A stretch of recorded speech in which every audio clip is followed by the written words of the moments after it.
Бәріне сәлем, менің атым Бауыржан және бұл Бокаплей арнасы.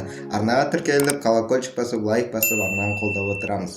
Кеттік. Үздік адамдар мен кәдімгі адамдардың арасындағы айырмашылық тек олардың ойларында ғана. Бұл тақырыпқа арналған ақылды адамның ойы бар. Сенің ойың қандай, өмірің де сондай. Сондықтан жетістікке қарай жол мақсаттардан емес, ойлардан басталады.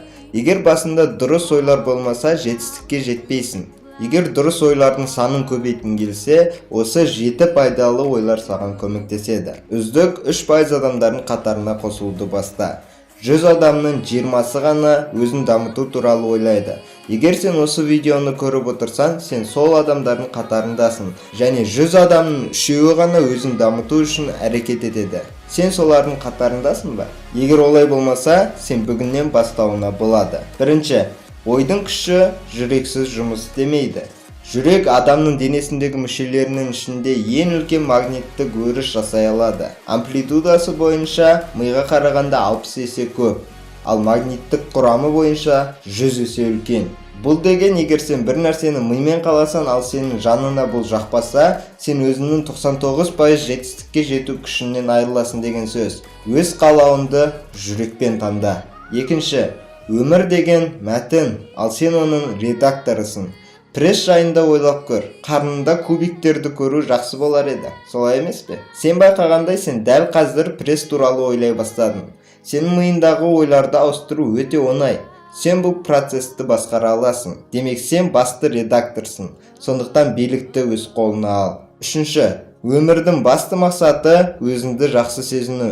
Машина алуды қаласан, сен көлікті қаламайсың. Сен жылдамдықтан драйвты қалайсың. Ыңғайлы сапарды және кез келген жерге, кез келген уақытта баруды қалайсың. Бұл сен қалайтын заттардың бәріне қатысты. Саған заттар емес, эмоциялар, қуаныш пен бақыт керек. Сондықтан сен өмірден қандай эмоциялар алуды қалайтының туралы ойла. Сонда сен оны қалай алуға болатынын түсінесің. Төртінші, мен қаншалықты өзімді жақсы сезінсем, мен соншалықты өзімді жақсы сезінемін. Сондықтан сенің міндетің өміріндегі барлық негативті жағдайларды позитивпен ауыстыру. Позитивті ойлар ешқашан үзілмеу керек. Бұны сенің көңіліңді көтеретін істердің тізімін жазу арқылы істеуге болады. Көңіл күйін түсе салысымен осы істермен айналыс. Бесінші, сенің назарын бақытты болуға емес, бақытсыз болмауға аударылған. Бұл екеуі бір емес екенін түсін. Шешім қабылдағанда адамдар өз армандарына емес, жеңіліп қалмау үшін ойланады. Бұндай көзқарас сені орташа өмірге әкеледі. Шешімді өзің қол жеткізгің келетін заттарға жету үшін қабылда. Бұндай көзқарас сенің керемет өмірге жету мүмкіндігіңді көбейтеді. Алтыншы, сен дұрыс жолда келе жатқанының жалғыз белгісі сенің ешқандай шағымдарының болмауы.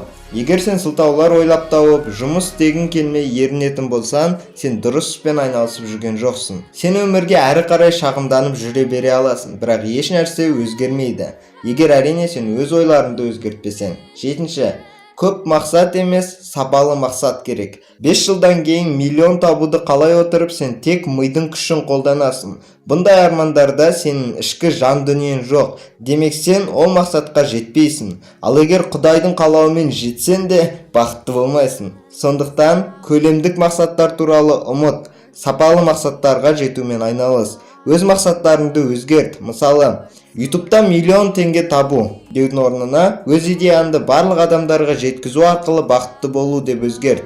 Менің сөзіме сеніңіздер. Бұндай мақсаттармен сіз әлде қайда бақытты боласыз. Я достар, мен бұл видеода Американы қайтадан ашқан жоқпын. Бірақ біз бұл туралы жиі ұмытып кете береміз. Мен тек сіздер білетін ойларды дұрыс атап, естеріңізге салдым. Егер осы видео сіздерге ұнаса, лайк басыңыздар, ұнамаса да басыңыздар, себебі мен красавчикпін. Арнаға тіркеліп достарыңызбен бөлісіңіз.